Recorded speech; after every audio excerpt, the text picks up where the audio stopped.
Assalamualaikum warahmatullahi wabarakatuh. Waalaikumsalam warahmatullahi wabarakatuh. Alhamdulillah pemirsa, pagi hari ini kembali kita ketemu lagi di acara kesayangan kita.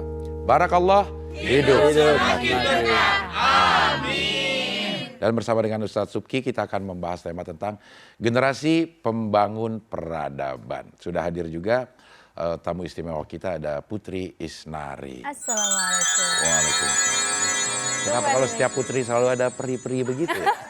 Kan putri. Iya. Putri kan princess. Wow. Wow.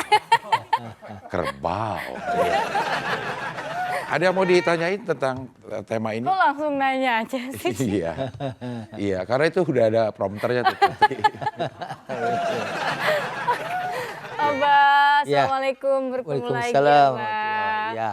Abah Putri langsung mau nanya lagi Ya, nih. Kan silakan. hari ini berkaitan dengan Sumpah Pemuda. Iya. Kayaknya temanya memang buat putri yang muda-muda gini ya. Maksudnya sama Ustadz saya udah pada tua gitu. Muda-muda gini lagi. Enggak bilang gitu Iya. Putri. Iya, iya. Lu juga Mestinya muda-muda gitu dong. Iya. kan muda-muda kayak Putri, Iya. kayak Abah masih muda. Iya. Kalau Sing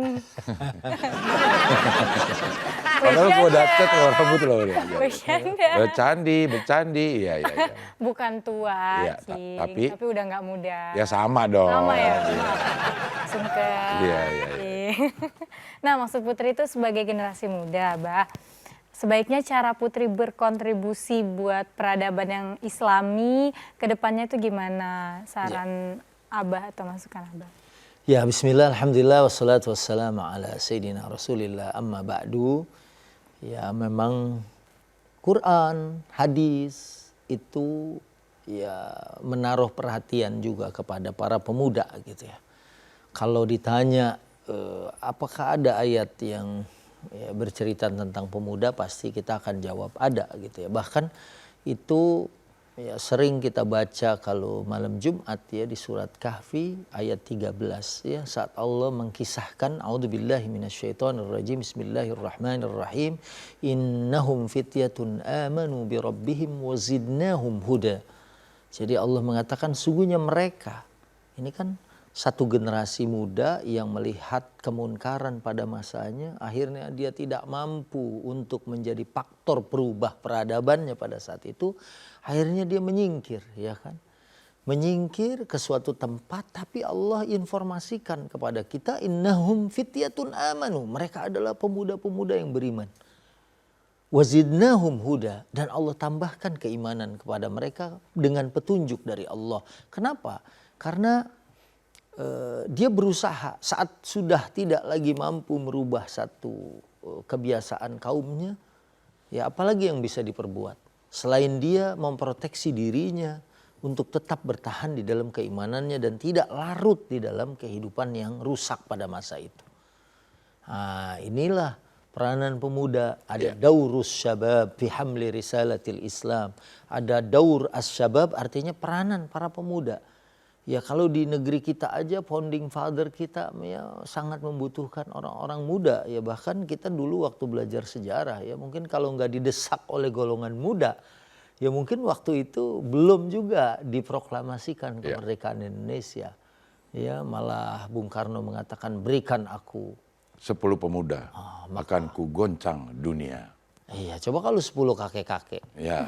mungkin puskesmas gitu Iya. kan. Walaupun nggak selalu begitu, Iya. masih banyak orang-orang tua yang sehat dan masih banyak juga anak-anak muda yang jadi sakit karena dia tidak mensyukuri nikmat usia muda. Ya.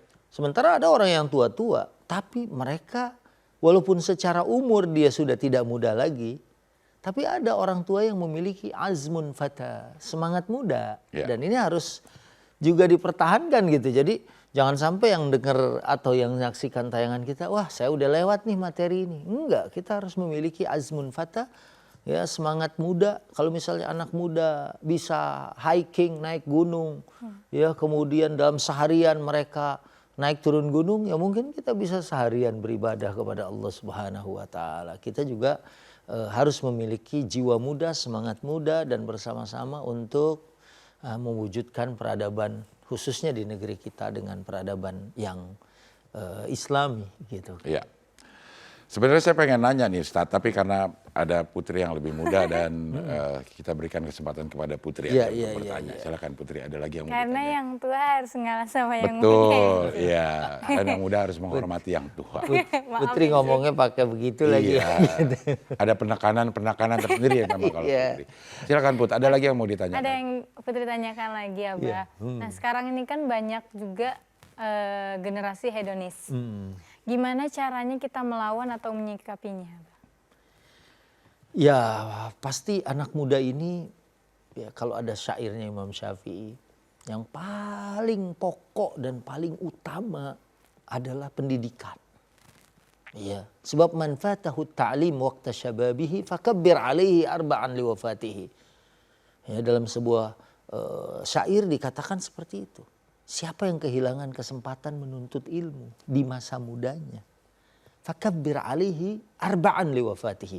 Udah, sholatin jenazah aja. Kenapa? Ke depan kan kita lawannya AI, ya kan? Lah kalau anak kita lawan robot, ya kan? Apalagi dia pasti memorinya, ya kan? Kita ngaji hari ini besok udah lupa, ya kan? Nah ini tantangan ke depan pasti lebih berat. Ya, persaingan pekerjaan, ada berapa banyak lapangan pekerjaan yang hilang ya. Sejak pandemi ini aja kan ada pos-pos yang udah nggak ada lagi. Dulu ada jabatan itu, dulu ada kerjaan itu. Nah, maka kita harus siapin tuh ya masa yang akan datang. Dan Sayyidina Ali juga ngingetin orang-orang tua kita supaya mendidik anak muda generasi, jangan sampai dia larut hanyut dengan hedonisme, dengan bagaimana hidup enak, berhayal selalu, nggak mau susah, nggak mau bermandi keringat, nggak mau bermandi peluh gitu kan, di dalam kelas kepanasan dan lain sebagainya, atau menemui para masyayikh, guru dan lain sebagainya, ya akhirnya dia akan tergilas oleh zaman gitu kan. Dan kalau ada seorang pemuda Muhammad Al-Fatih, ya, ini bukan Muhammad Fatihnya anak Leslar ya kan? Tapi Muhammad Al-Fatih yang menundukkan membuka Konstantinia atau Konstantinopel, ya kan? Bagaimana seorang pemuda 21 tahun ternyata dia menguasai bukan saja bahasa Arab, Inggris, Prancis, Persia, Ibrani. Nah, berarti itu kan semuanya adalah taklim. Nah, makanya kalau anak-anak muda kita mengisi dengan menuntut ilmu, kreativitas, membangun jati diri kita, ya itu insya Allah dia akan punya harga dan punya nilai. Ya kalau kemudian dia hidup kayak begitu, pengennya seperti ini ya hanya mundar-mandir, bisa juga sukses, tapi kemungkinan untuk suksesnya itu kecil.